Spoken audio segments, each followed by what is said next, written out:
자, 우리가 이 성품, 각 성품마다 이렇게 다루는 내용들이 있죠. 이런 거는 여러분들이 이 성품에 대해서 이해하실 때 다양한 방법들을 사용하셔서 성품에 대해서 깊이 이해할 수 있도록 여러분들이 그냥 제가 이렇게 강의안 만들어 드린 것처럼 그런 이제 연구들을 하시라는 거예요, 각자. 여러분이 책을 통해서라든지 삶의 경험을 통해서 느껴봤던 믿음은 무엇인지, 정직은 무엇인지, 내가 멘토로 삼고 있는 인물들, 내가 존경하는 위인들, 그러한 사람들이 가지고 있는 성품은 무엇인지, 이런 것들을 탐구하는 것, 이것이 이런 과정들을 여러분들이 직접 하실 수 있어야 되는 거예요. 아시겠죠? 네? 어디 하시는 거예요? 네? 어디 하세요? 페이지가 아니라 오늘 42페이지, 43페이지 정직하고 믿음 했습니다. 이게 성품을 사실 이거는 우리가 집중적인 이해함이 필요한데 하루에 2개씩하니까 되게 힘드네요. 여러분들도 힘드셨죠? 죄송합니다. 앞으로부터는 살짝씩만 가능하면 좀 쉽게 넘어가도록 하고요. 이 성품에 대해서 여러분들이 다양한 각도로 이해할 수 있도록 제가 여기다 이제 보여드린 것들은 어떤 뭐 영상 자료 같은 걸 활용할 수도 있고, 교육적인 어떤 영상들, 교육적인 자료들, 아니면 뭐 발달 이론이라든지 신앙 서적이라든지 여러분이 접하는 모든 그런 매체들 속에서 성품이 들어가 있어요, 사실. 그래서 그런 모든 그런 교재, 그것이 다 우리가 사용할 수 있는 교재가 되는 거죠. 내 삶으로 그것을 가져오면 그러한 삶을 사실 수 있도록 우리 선생님들께서 성품을 이제 연구하는 사람들이 다 계셔야 돼요. 아멘? 안 하시네요? 아멘? 자, 오늘 이제 두 번째는 성품의 정의에 대해서 나눌 건데요. 페이지로는 어디죠? 7페이지입니다. 지난주에 우리 새로 오셨던 선생님 안 보이시네요? 이 강의 성품교사 세미나 처음 들으시는 분 있으세요? 아니, 요번이 이 세미나 저희가 이제 3번째죠? 처음 들으시는 분, 이번 기수가 없으시죠? 네, 우리 정의에 대해서는 우리 이제 2번이나 이 이론적인 강의는 2번이나 우리 나눴기 때문에 빨리빨리 우리 진행하도록 하겠습니다. 자, 성품과 성품 교육은 무엇인가 우리 지난주에 함께 나눴었죠. 그래서 요약하면 성품 교육은 어떤 교육이다? 신앙 교육이다. 그래서 제목만 읽어볼게요. 성품 교육의 주목적인 행동 수정이 아니라 뭐다? 눈치가 없으신 것 같아요. 4페이지에 있잖아요. 지난 시간에 한 거 복습하는 거예요. 자, 신앙교육이기 때문에 성품교육은 주 목적이 행동, 지금 눈앞에 보이는 행동을 수정하는 것이 아니라 뭘 갖도록 하는 것이다? 하나님 나라 가치관을 갖도록 하는 것이다. 그리고 성품은 교회 학교의 어떤 전문적인 교사들이나 좋은 교재들, 이것이 만드는 것이 아니라 무엇이 만든다? 신앙 공동체가 만든다. 그리고 마지막 3번째로 성품 교육은 우리가 어떤 교훈을 주자는 것이 아니라 뭐다? 영성 교육이다. 그래서 이 성품이 어떤 교훈으로서만 끝나는 것이 아니라 그 좋은 이야기지, 삶의 지혜지. 이것으로 끝나는 것이 아니라 그 성품이 우리 안에 내재되어서 우리의 내면을 바꿔내서 결국은 우리 삶의 실제가 될 수 있도록 하는 그런 영성 교육이다라는 것을 우리가 항상 기억했으면 좋겠습니다. 네. 성품의 정의를 하기 전에 요새 최근에 인성교육이라는 이야기를 많이 쓰죠. 우리 선생님들은 들어보셨나요? 인성교육? 네. 인성교육이라는 그 용어에 대해서 많이 대두되고 있는데요. 미리 띄워드리면 안 되지? 여러분, 인성교육 뭐라고 생각하시나요? 인성교육. 네. 우리 자녀들이 지금 그 인성교육 안에 있잖아요. 뭐라고 생각하세요? 인성교육? 이제 공교육에서도 인성교육이 많이 중요시 되고 있죠. 인성이라는 말을 많이 씁니다. 뭐라고 생각하세요? 인성교육?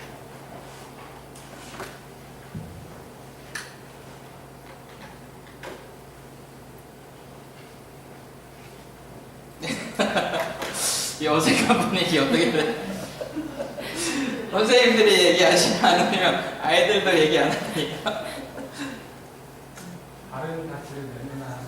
네, 바른 가치를 내면하는 것이다. 최근에 이제 사용되고 있는 인성교육의 방법들, 적용하고 있는 그런 이제 실제 예들이 어떤 것들이 있는지 혹시 아시나요? 우리 부모님들 중에 뭐 자녀들이 하고 있는 거? 학교에서 뭐 갖고 오고 뭐 이런 거 없나요? 네. 바른 성품, 오행 운동이요? 네. 그런 거 하고 또 어떤 것들 하죠? 우리 풍성 네. 운동은 네. 일본제가 끝났어요. 네. 인성 7동목 교육도 인성 7덕목이라고 나왔어요. 그 이제 선생님들이 직접 그 인성교육 프로그램을 개발하시기도 하지만 어떻게 이제 그 외주 기관이나 이런 데서 와서 하는 프로그램들도 있지 않나요? 있나요? 네. 어떤 거 주로 많이 하죠? 네. 먹히는 예방 교육 이런 것을 조정해요. 나머지 길러주는 거는 학교에서 여러 학교에서 하고 전체적인 교육들을 정보화 예방 네. 언어 언어. 이런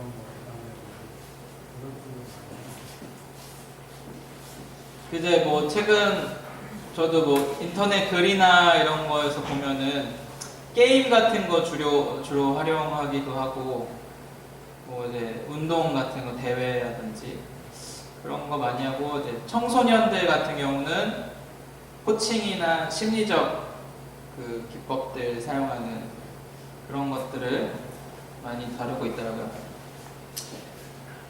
인성에 대해서 여러분 생각해 보셨어요? 인성이란 무엇일지, 인성교육이란 무엇일지. 우리 교회는 성품교육이라고 하는데 인성교육은 또 뭔지 좀 혼란스러워지는 거죠. 네. 이 인성이라고 했을 때 주로 이제 인성은 영어로는 이제 personality를 사용하고요. 성품 교육이라고 했을 때 성품이라는 용어는 캐릭터라는 용어를 사용합니다. 그래서 여기 이제 그 7페이지 강의 안에 보시면 캐릭터는 그 영어 캐릭터는 그리스어 캐릭터 그래서 깎아내기, 자르기, 새기기 이런 이제 단어를 어원으로 삼는다라고 이야기하죠. 캐릭터라는 것은 우리 어떤 원석 같은 우리의 이 모양을 다듬어서 깎아내고 다듬어서 모난 부분들을 다 다듬어서 어떤 형체를 형상을 만들어내는 것, 이것을 이제 성품이라고 할 수 있는 것이고요. 퍼스널리티는 그 라틴어 맞나요? 페르조나라는 단어에서 왔죠. 페르조나라는 건 가면이라는 거예요. 그 왜 예전에 그 로마 시대 때나 그리스 시대에 가면극을 많이 하잖아요. 그러면 그 같은 연기자인데 요 가면을 쓰고 나면 이 사람이 되는 거예요. 다른 가면을 쓰고 나오면 또 다른 사람이 되는 거죠. 연기자는 같은 사람인데. 그것처럼 우리 이 페르조나라는 이 가면이라는 것은 그 사람이 내가 되는 거죠. 그 사람의 어떤 성격. 그래서 여기에는 사실 그러니까 퍼스널리티는 심리적으로 사용하면 성격이라고 많이 번역을 하고요. 심리학에서 사용할 때는, 그리고 뭐 도덕이나 윤리, 교육 쪽에서 사용할 때는 인성 또는 인격이라고 많이 번역해서 사용합니다. 근데 사실 이제 성격하고 인성도 또 많이 차이가 있어요. 그 의미가. 성격이라는 거는 어떤 그 뭐라 해야 되죠? 그 좋다 나쁘다의 그런 판단 근거가 없는 거예요. 그냥 그 사람의 어떤 특징이에요. 성격이라는 건. 그 사람이 태어날 때부터 이 사람은 이런 형태의 삶이 편한 삶으로 태어난 거죠. 그래서 다혈질적이다, 뭐 온정적이다, 이게 좋다 나쁘다의 기준이 아니라 그냥 그 사람의 어떤 특징을 지어줄 수 있는 형용사라는 거예요. 근데 인격이라고 했을 때, 인성이라고 이걸 번역했을 때, 퍼스널리티를, 그러면 거기엔 어떤 이제 도덕적인 가치 기준이 들어갑니다. 좋다 나쁘다를 평가할 수 있게 되는 거예요. 그래서 이 최근에는 인성을 이제 평가를 하죠. 인성을. 우리 자녀들이 이제 인성을 평가받아요. 네, 어떻게 평가할까요? 설문지 같은 걸 줘가지고 아이들이 거기 그 질문에 따라서 이때 나는 어떻게 행동한다, 나는 어떤 마음가짐과 태도를 갖고 있다, 이거를 이제 자기가 그 뭐 1부터 4까지 척도에 따라서 내가 이제 점수를 매기면 그게 이제 나중에 합산돼서 자기 인성에 대한 평가가 나오는 거예요. 저는 앞으로 감히 얘기하는 건데, 이제 앞으로 이제 기업이나 이런 데서 인성 측정한 거 가져오라고 할 것 같아요. 네. 그러면 또 이제 무의미해지겠죠, 그 측정이.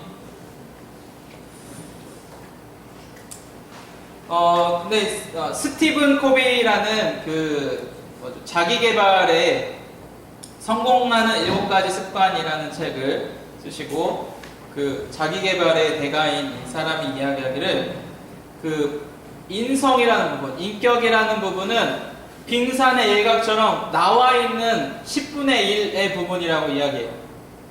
그리고 밑에 나머지 9를 차지하는 게 성품이다. 근데 우리가 그 고전들을 잘 살펴보면 과거의 어떤 가치관이나 교육의 기준들은 다 이 성품에 있었다라는 거예요. 성품을 온전하게 만들어가는 것에 그 교육의 또 가치관의 기준이 그렇게 되어 있었다라는 거예요. 그런데 그 사람이 이야기하기를 이제 세계 1, 2차 대전이 일어나게 되면서 사람들은 이제 불안감에 휩싸이게 된 거죠. 그래서 어떤 기술이나 특별한 어떤 그런 전문적인 능력들을 빨리 습득하고 이런 것들이 중요하게 되고, 인성이라고 했을 때 이것은 대인관계에서 어떻게 하면 성공할 것인가. 우리 목사님께서 약수법에 대해서도 우리 설교 시간에 막 이야기하고 하시잖아요. 근데 우리가 악수 그런 거 생각하시면서 악수하시는 분 계세요? 있으세요? 있으시냐고 왜 대답을 못하세요? 없죠? 네. 그런데 이거를 그렇게 대인관계에서 어떤 기술로 생각하는 사람들은 그런 거 하나까지도 연구한다는 거죠.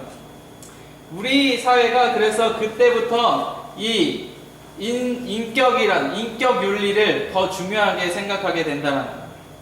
전문성이라든지 어떻게 하면 인간관계에서 성공할 수 있는가, 이런 거를 연구하는 사회가 되었다라고 이야기하죠. 그래서 우리가 이 인성과 성품에 대해서 좀 잘 구분해 둘 필요가 있는데, 결국 그 스티븐 코비가 이야기한 것도 마찬가지로 우리의 인성을 만들어내는 것은 결국 뭐다? 안에 있는 우리의 내적인 성품이 만들어낸다라고 이야기하는 거죠. 그래서 우리 이거 다운표 같이 읽어봅시다. 시작. 성품은 인격의 씨앗이다. 여러분 이거 누가 한 말인 줄 아세요? 모르세요? 누가 한 말이게요? 제가 했다고요? 그 담임 목사님께서 하신 말씀이에요. 우리의 인성을 만들어내는 씨앗, 그게 성품이라는 거죠. 그래서 인성이라는 거는 사회 역할 속에서 다른 사람들과 함께 있을 때 나는 누구인가? 내가 지금 서 있는 이 역할에서 나는 어떤 행동을 해야 되는가? 어떤 말을 해야 되는가? 어떤 태도를 취해야 되는가? 이게 인성이라는 거죠. 근데 실제 나는 뭐죠? 아무도 보는 이 없을 때 당신은 누구인가? 우리 그 책 읽었죠? 그게 실제 나라는 거죠. 하나님 앞에서의 나는 누구인가? 성품이죠, 이게. 그래서 인성과 성품, 우리가 최근에 사용하는 이 인성이라는 단어는 사실 학문적으로 성격, 인격 이것도 아니고 그냥 되게 포괄적인 의미로 사용되고 있어요, 지금은.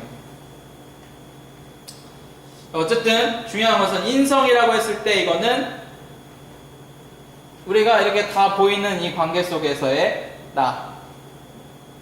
항상 이렇게 깔끔한 옷 차려입고 있어야 되고, 집에 가시면 그대로만 이렇게 입고 계시는, 아침에 일어나자마자 정장 차림으로 딱 신문 이렇게 펼쳐들고 커피 한 잔 마시면서 그렇게 하루 일과 시작하시는 분 계세요? 간혹가다 그런 분 있긴 한데 하나님 앞에서 아무도 보는 사람 없을 때 내가 누구인가, 그게 성품이라는 거예요. 근데 사회 속에서 내가 그 역할들이 무엇인지 알아가고 그 역할에 따라서 행동할 수 있는 사람, 그러한 것이 바로 인성이라는 거죠. 근데 사실 인성 교육이라고 했을 때 한동안 우리가 이것에 대해서 부정적인 의미를 떠올렸어요.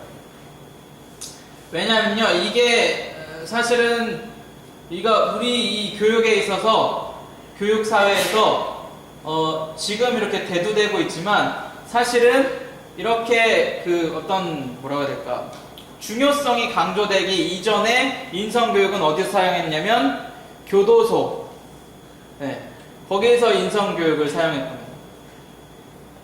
얘네들의 인성을 교화시켜서 사회에 나가서 사회 속에서 제 역할을 하면서 살아갈 수 있도록 하게 해야 된다. 근데 그런 관점으로 보다 보면 우리 사회가 얼마나 그렇게 무너져 있는가를 알 수 있게 되는 거예요. 우리가 생각해 볼 수 있게 되는 거예요. 인성교육과 성품교육에 대해서 여러분이 좀 구분을 할 수 있으시기를 바라고요. 성품의 정의, 이거는 했으니까요. 네, 우리 밑에 있는 것부터 점 찍혀 있는 거, 성품의 사전 정의 우리 같이 읽어볼게요. 시작. 성품의 사전 정의는 사람의 성질과 됨됨이로서 가치가 올바른 방향으로 반응하려는 내적 경향성이 되었을 때 발달된다. 그래서 깎아내다, 자르다, 새기다 라는 어원에서 왔다. 저는 성품을 항상 가치라고 봅니다. 가치라는 것은 마땅히 해야 될 바를 알려주는 것.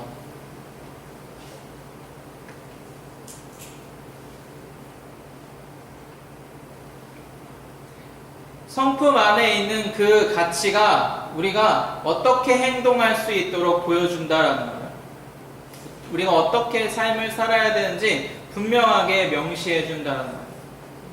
때론 어떤 성품을 보면 부담스러워지죠. 왜요? 제가 그렇게 못 살고 있으니까. 자, 그래서 우리 처음 오신 분들은 요거 하셔야 되는데, 가치카드 우리 실습. 그리고 안 오신 분들한테 우리 부장님, 간사님들께서는 알려주세요. 안 오셨는데 이번에 처음 참여하시는 분들, 그 뒤에 이제 실습 1번 성품은 가치다 해보셨으니까 어떻게 하는지 다 아시죠? 네, 알려주시면 좋을 것 같습니다. 우리가 성품의 정의를 내릴 때, 네, 성격 그 심리학에서의 우리가 근거를 가져왔을 때, 심리학에서 사용하는 이 성격이라는 것은 그 단어에는 어떤 좋고 나쁨의 기준이라는 게 없다고 말씀드렸죠. 그러나 거기는 항상 인간의 총체적인 면을 다룹니다. 그래서 생각과 감정과 행동, 이 영역에, 세 영역에 항상 그 작용을 한다라고 보고 있고요. 도덕이나 윤리의 근거에서 봤을 때 거기에는 인간됨이라는 가치의 덕목, 지향하는 점이 항상 있다라는 거죠. 그래서 성품은 분명히 우리의 생각과 관련이 있고요, 행동과 관련이 있고 감정과 관련이 있습니다. 그러나 그것에서만 끝이 아니라 우리는 항상 성품이라는 것을 떠올렸을 때는 인간됨이라는 분명한 가치의 기준이 있다는 거죠. 성품을 정의하면 읽어보겠습니다. 시작. 옳은 생각, 옳은 감정, 옳은 행동을 추구하는 내면의 성향.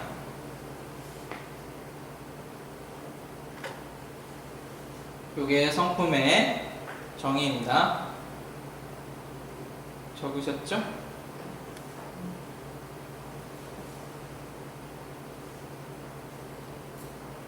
그래서 우리가 성품을 배운다라고 한다는 것, 성품을 교육하고 훈련한다라고 이야기했을 때 그것은 무엇이냐면, 읽어볼게요. 어떠한 대가를 치르더라도 올바른 일을 하고자 하는 내적 동기의 훈련이다.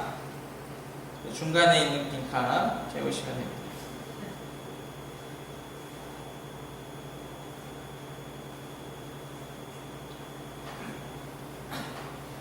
교사로서의 성품, 왜 훈련해야 될까요?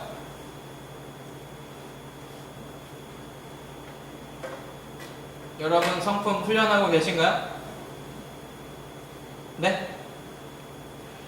왜 훈련하셔야 되죠?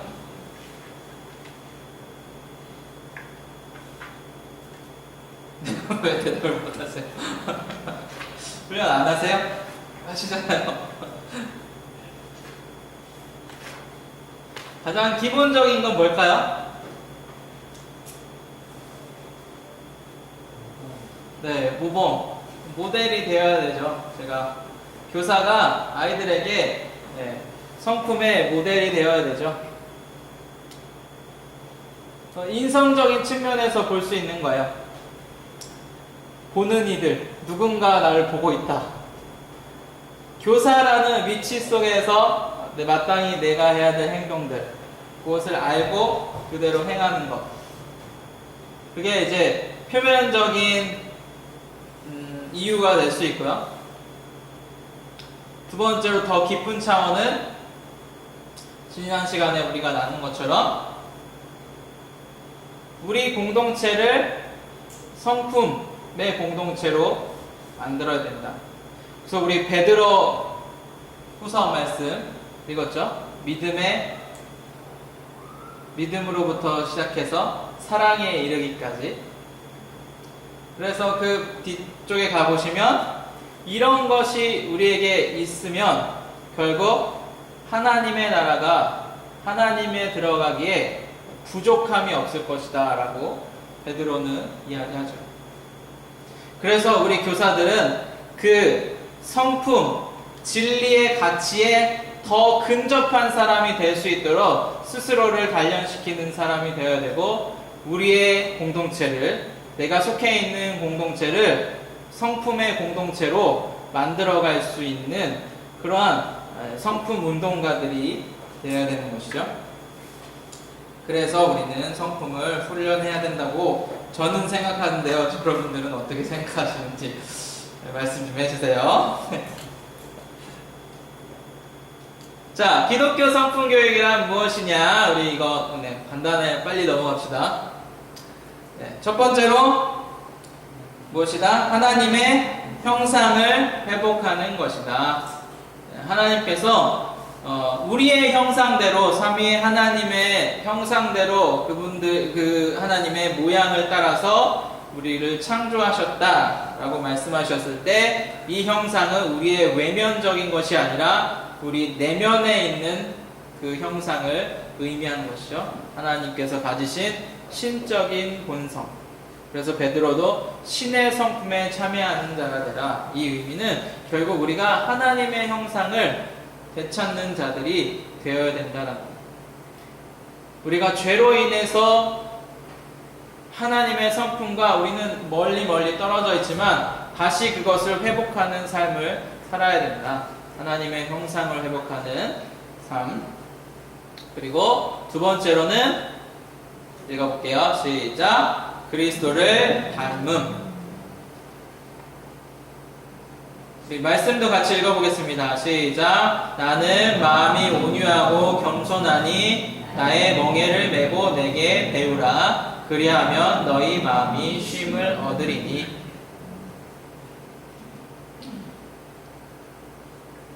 우리가 성품을 어떻게 살아가야 되는지, 성품대로 어떻게 살아가야 되는지 예수님께서 이미 다 보여주셨다는 거죠. 그래서 그분께서 어떻게 사셨는지를 우리가 본다면 성품을 어떻게 실천해야 될지 알 수 있게 됩니다. 그래서 우리가 그리스도를 닮는다라는 것은 반드시 성품과 연결될 수밖에 없어요. 우리 예수님처럼 삽시다 라고 이야기하면 이건 대단히 추상적인 말이죠. 그런데 예수님께서 사도들을 통해서 또한 분명하게 어떻게 사셨는지, 예수님께서 어떻게 사셨는지 분명하게 가르쳐 주셨다는 거죠. 성품이라고 믿음, 절제, 지식, 인내 분명하게 그 가치의 기준들로 구분해졌다라는 거죠. 지난주에도 말씀드렸듯이 성품이라는 건 사실 어떻게 우리가 한 인간의 성품을 이렇게 칼로 물 벨 수 있겠어요? 이렇게 나눌 수 있겠어요? 안 되잖아요.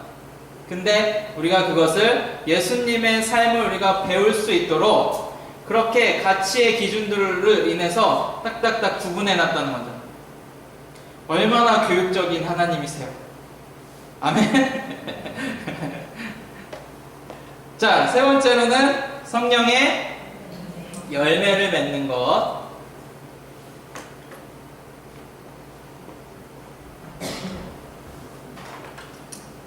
참, 이 인성교육에서 이야기할 때 저는 인성교육 이렇게 생각해 봤어요.